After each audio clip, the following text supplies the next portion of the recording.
When word got out that this developer had bought the land and spent all this money on it, the radars went up. Yeah, sure. Like, how on earth is this going to happen?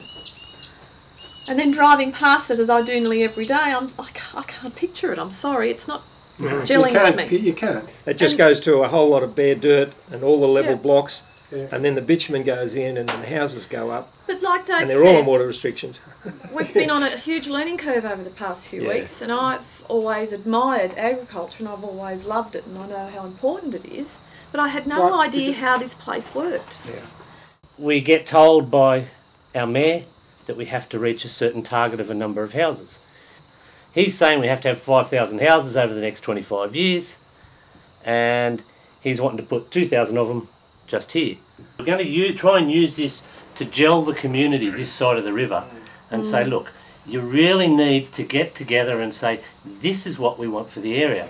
If Katoomba can say we don't want a McDonald's, well then we can say we don't want medium density housing, or it's not suitable for this particular area. Urban sprawl. Yeah. Urban sprawl to take over this area. And that's where we just got to get together and say, enough's enough. You know, my name is Marie Bowyer. I'm part of this committee. Lana, Izzy and myself were alerted to the issue a year and a half ago now at least. We believe that it's actually been going on for longer than that. At the time we raised some concerns in the local press. Nobody wanted to know. In fact, we were called mad and liars at the time. We carried on scratching, and people started coming out of the woodwork, and momentum built up, and we started feeling that this needed further investigation. And then we had more and more information came to surface, so we then needed to bring it to the community and ask the community what they wanted us to do. And on our first public meeting, we the community voted in this committee and asked us to do more research, put in a submission on behalf of the community, which we did, and report back.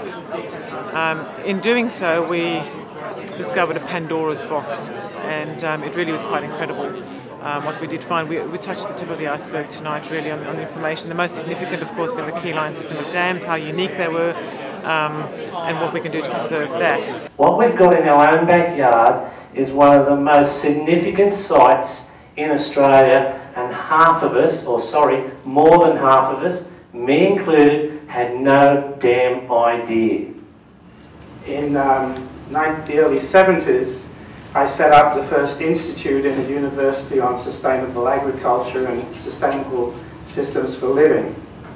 I looked around the world for people who had made major contributions to this, and I talked to the leaders in the world at that time. One of those was Lady Eve Balfour in England, who happened to be a friend of mine, and she'd travelled all over the world and looked at initiatives that people had taken, and she said, you know, if you really want to see the most important thing that's ever been done in the world that's going to save us from these problems, you should go and see P.A. Yeoman's farm in North Richmond. You folks are living right next to somebody who probably, I would say, is more deserving of a Nobel Prize as an Australian than anybody else in Australia.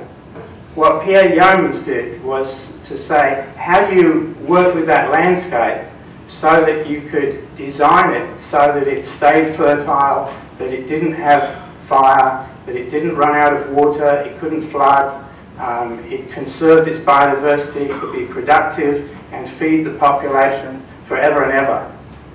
Now, the significant thing about what they did here, I think it is absolutely potent, but they noticed things like, if we can look out there and see those two trees there and see just up in that space between the two trees, like you could look up there till the cows come home. People had been looking at places like that for as long as human history, and no one had ever seen the pattern. No one in human history had ever seen it before.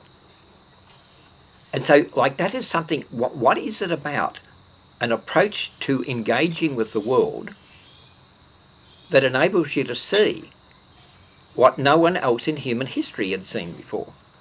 And if that is a way of looking, boy, I would like to know more about that, because there's more things to look at than that little spot there.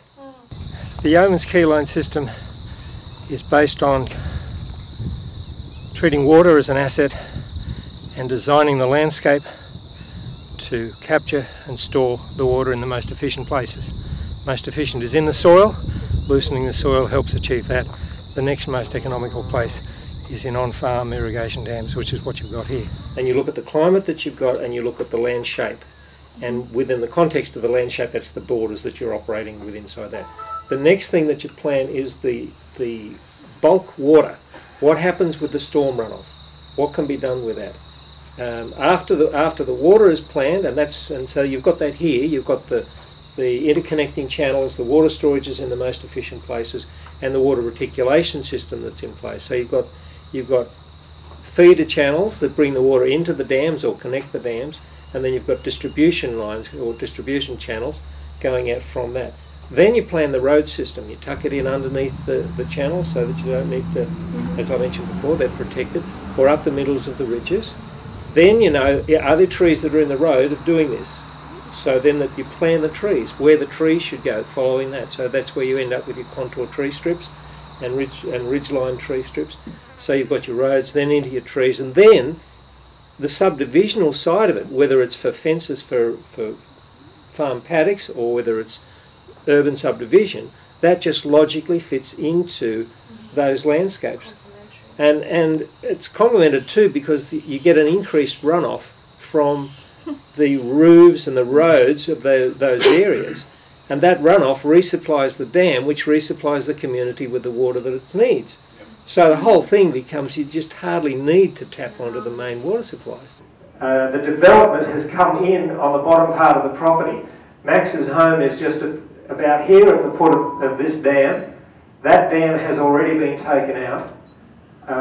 It held about 80,000 kilolitres of water. This next dam, which is the one that's still in place, although the road runs right up and just stops at the foot of the dam, and I've seen some plans basically to put a roundabout and wipe that particular water storage out. That dam is filled by the overflow from this dam, and it is filled from the overflow from this one, and it's filled from the overflow from that one, and it's fed by a diversion of Red Bank Creek right up where that was the end of the property. There's all sorts of subdivision. It's the first fully sustainable agricultural system. It's entirely developed here in Australia by my late father. Bought the first properties in about 1944. They were sold to probate in 1964. So what we're looking at is 70, 80, 90, 40 years, and it still looks fabulous because the landscape looks good because the biological fertility of the soil was built up using keyline techniques.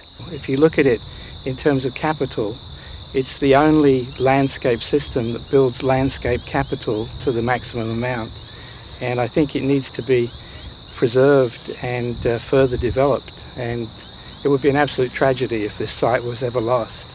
It should be available for the whole world because this is what we've got to learn how to do. It's not learn how to solve problems in landscapes, but how to design landscapes so that they don't have problems. And P.A. Yeomans did this more than anybody has ever done in the whole world. What's already been calculated is if we did this on the land that we could do it in Australia, we would actually capture more carbon than we're releasing from all forms in the whole of the country. And so we could be a net carbon capturing country as opposed to a massive carbon wasting country. So that's incredibly important. And then if you add on to that the costs that you save from not having to deal with fires, with biodiversity conservation, with flooding, with trying to keep landscapes fertile with artificial inputs, those costs are phenomenal. And if you can do that by designing a system that works, which is what Yeomans did, you save all those costs.